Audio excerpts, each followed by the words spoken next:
Ok. Você que está acompanhando a gente aqui no nosso Amazonas 3D Printing, a nossa terceira edição. Esse ano a gente está aí com convidados muito especiais e esse ano também não poderia ser diferente. A gente está trazendo aqui também mais uma convidada especial, uma convidada internacional. No ano passado, você lembra, a gente conversou aí com Joseph Prusa, uma conversa super especial. Você que não acompanhou pode acompanhar na edição do ano passado. E esse ano é a vez da gente conversar um pouco com também uma outra empresa que é ultra especialista, a Makerbot. Makerbot dos Estados Unidos, que hoje é uma das principais marcas internacionais, uma das principais marcas no mundo aí no ramo de impressoras 3D, no ramo de soluções de impressão 3D. E a gente está tendo aqui o prazer e a alegria de também estar recebendo aí a líder do setor de educação da Makerbot, que cuida também do Thingiverse, a Andrea Zermeno. Let me in, Andrea Zermeno, nice to meet you. It's a pleasure to receive you here in our event in Amazonas, Brazil. Nice to meet you. Nice to meet you as well. Thank you so much for having me here. It's an honor. Thank you very much. Andrea, I'd like to know one thing. To get to know you better, can you tell us about your background experience and how you got to Makerbot? Yeah, of course. It's been quite a journey. I was always very interested in 3D printing. I first found out about it or about the potential of 3D printing around 2010, 2012. At that time, my university did not have any programs with 3D printing. And so I did not have a way to learn about the technology, to study it. And so I graduated with a degree in applied mathematics, French, and sculpture. And I knew, I wanted to get into 3D printing in any way. And so I actually applied to Makerbot as a technical support agent. So the first 2 years at Makerbot, I was actually helping customers when they were having issues with their printers, learning a lot about the technology and learning a lot about the customers that were using their printers. So I made my way to education here at Makerbot. And so every day, I speak with educators and students to talk about how they can use 3D printing in their classrooms. Very good, very good. Andrea, Brazilian teachers and the students are completely passionate about the education service that Makerbot offers. The main one is the Thingiverse, is my favorite website that we have about 3D printing. I'd like to know if you can talk about how this site works, who are the members, and how the operation of the Thingiverse. Yes, so Thingiverse, I agree. I also love Thingiverse. It's a great place where anyone and everyone can go to find designs that they want to print, or to get an idea of what they can do with 3D printing. And actually, Thingiverse is just 1 year older than Makerbot. And so Thingiverse and Makerbot are very, very close together. Thingiverse helped to make 3D printing more accessible to everyone. And so today, it continues to be a great website where users that are new to 3D printing, users that are very advanced, can go and find new ideas and have conversations with the community, as they're trying to find ways to design something more efficiently, or just to get their ideas as a 3D printer. Very good. I imagine, Andrea, the access is worldwide, isn't it? What's if you can tell us, what's the average access that Thingiverse has? Is it mostly used by teachers or students? Can you tell us? Everyone. I'd say, we work to make Thingiverse very friendly to educators, but really it is used by everyone all around the world. And we've held challenges before on Thingiverse where we've had designers, both new and advanced, submit their designs from really everywhere. Of course, here in the United States, but we also get from say from Japan to India to Brazil, of course. Very good. accessible to everyone. Very good. And we here in Amazonas, Brazil, suffered a lot with the pandemic, and we Mhm. were one of the COVID's epicenter in the world. Our schools closed, there unfortunately many deaths. How do you see the role of 3D printing in education in this context of the pandemic? Right. So I think what we saw from the pandemic is how quickly 3D printing can be used, for the situations at hand. Typically 3D printing in the classroom was used for lesson plans to show concepts for students to learn. But when the pandemic occurred, I think Hmm. students as well as teachers saw that they could use 3D printing to actually help their community, which I think was Hmm. so important. I think we saw a lot of this last year with a lot of the face masks or the visors being printed because there was such a shortage of the actual masks that were needed. And so it was beautiful to see so many students using their 3D printers in the classroom, in the library, to help out, their community, and also showing, how versatile that technology can be. Right. I don't Hmm. think when we entered this pandemic, more than a year ago, I didn't think that we were aware of just how important that technology could be. Hmm. To use it to create something to help. Um, it's beautiful to see the impact that that had, and I think it really speaks to the potential that that technology has in the future. Yes. And about using Thingiverse, we saw some teachers and students using directly Thingiverse to help with different problems that we have here in Brazil, and Thingiverse help us a lot. And I wrote some questions for you, and I forgot to make a question. I will back Mhm. is about the some case that you can talk for us of the Thingiverse eating that was most successful use in website. Any curious case that you can talk for us of someone that use Thingiverse, and then you can talk for us. Of course, yes. So I think just to quickly bring back the last question, I think what we saw in Thingiverse was that the community, was wanting to help, and so everyone was creating, their own versions of masks that anyone could print. The community worked together to create masks that were easy to print, didn't take too much time, and that anyone could print, whether they were printing for the first time. Um, Hmm.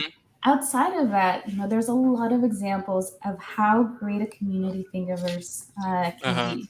Uh, I'd say one of the most popular prints on Thingiverse, and this is going way back, is a 3D print called Benchy. And Benchy is Hmm. actually a little steamboat 3D print. And it's called a Hmm. Benchy because it stands for benchmark. And so it's a benchmark 3D print. And so when people are first starting to 3D print, that's typically the first print that's going to be Hmm. printed. And so Okay. users, when they actually print the little steamboat, they can upload it to Thingiverse on that Hmm. thing and then get input back from the community saying, okay, why am I getting, this drop of filament over here? Why does the boat not Mm. look good? And so the community works together to help them, calibrate their 3D printers and actually get them, to successful printing. Mhm. And one other cool example that I wanted to fit in here was for medicine, for medical practice. For medical instruments can be quite expensive to purchase. And so, in order for students to get more experience with, in particular, for epidural shots, so a shot that goes, in your spine with a local anesthetic, uh, these medical students actually created a 3D print with different materials to create the spine, the different vertebrae, and then the discs as well. And Mhm. they 3D printed the whole spine, encased it in a gel, and then they were able to actually practice doing epidural shots on, something that is not a person so that they could get more experience. And it was very beautiful to see just them using, Makerbot printers, using 3D printing to make, practicing a very important medical procedure Uh-huh. more easier for them. Hmm. In my opinion, Andrea, it worked as a therapy during the pandemic, Mhm. isn't it? Can you say that again? Sorry. In my opinion, using 3D printing in the day, it worked as a therapy, Yes.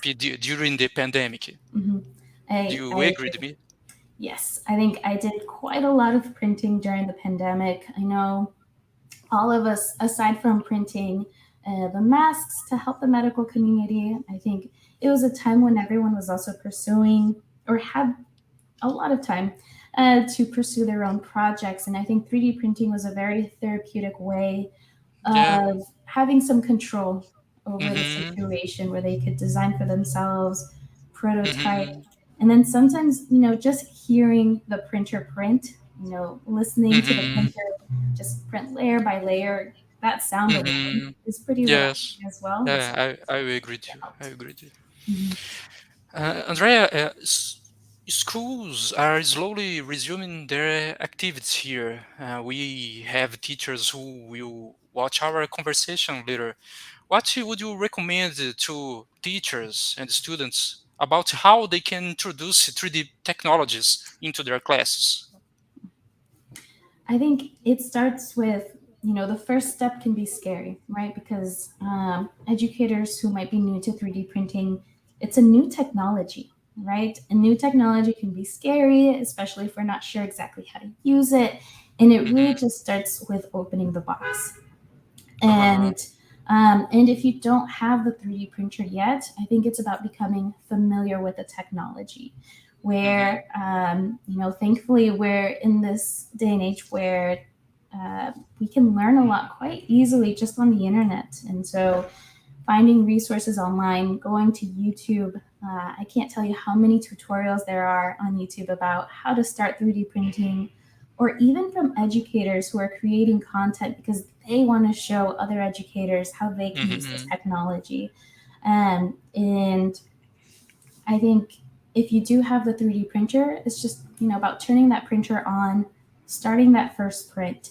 And, you're not going to go from starting, from turning on the printer to printing, um, say, the Eiffel Tower, right? You're not going to go from 0 to 100 overnight, but it's about starting that process. It's Hmm. about starting a simple print, like maybe this little lizard print that I Uh-huh. have here, very Hmm. off of Thingiverse, right? It's about finding something that they like to print or would like to print, printing it, and then getting that idea of, okay, this is how Hmm. 3D printing works, this is how the printer works. And Hmm. that's kind of starting the journey. As they get more comfortable, they'll naturally kind of progress further into 3D printing and integrating it into their curriculum. Hmm. And Andrea, how can 3D printing be a motivator? As you say about the motivation, but I'd like to know you talk more about the aspect motivator for students at this moment of the returning to school after the pandemic. Do you agree with me of the 3D printing is a motivator for the students to return into schools or not? Yes. Yes, I think it's an absolute motivator. I think, while students were, they were unable to come into the classroom, they were unable to really speak with their classmates or their teachers, I feel like there was a lot of loss of control, right? In their daily lives where they might have been stuck in front of the computer, for 8 hours a day. They couldn't really go outside. And I think 3D printing is an absolute motivator because it gives them more control over their creativity. It gives them ownership of the technology as well, because now, if they have an idea, and it can be a super simple idea, it can be, I want to design a lizard, or I want to make something to help in my environment. That's something that they can absolutely pursue with 3D printing. um, and especially in the classroom where they'll have the teacher there to kind of guide them through that design thinking process of showing them, okay, you have an idea, let's do it, let's pursue it. And so they can put pen to paper, start designing, and then see how they can make that idea a reality. And once they do that, it's like you said earlier, it's absolutely therapeutic to be able to go through the design process, for students to be able to create, what is in their head, and see it become a reality. I think that's something very beautiful that we should absolutely aspire to give our students. Yes, and finally, Andrea, what could you say to Thingiverse and the Makerbot fans here in Brazil? Any first-hand news could you tell us about the Makerbot or Thingiverse? Yeah, of course. I think we absolutely love Thingiverse, and we love to see that community grow. And we absolutely invite, all the students, the educators that watch here today, to go into Thingiverse to find, something that they want to print, or see, what's possible with 3D printing. Here at Makerbot, we're always working, to lead innovation, right? And of course, I can't say too much, but we are always working on developing very exciting things and making sure, that we are continuing to support our educators and, helping their students really reach their potential and do what they want with their careers as well. So, Andrea, I'd like to thank you for the space here to talk with us. I'd like to thank the Benny Chen with the help with us in this contact.